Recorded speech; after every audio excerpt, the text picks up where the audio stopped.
In the burning Thar Desert, a tiny golden lion cub fights to breathe.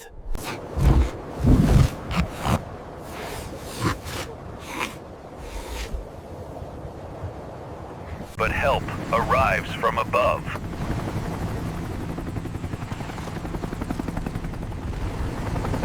The PAWGUARD heroes land right in the middle of the storm.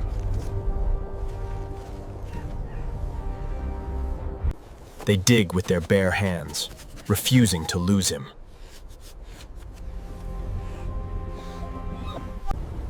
They splint his broken paw, hydrate him, and shield him from the storm. And then, the cub opens his eyes. The Golden Lion Cub is safe, alive, and finally breathing free.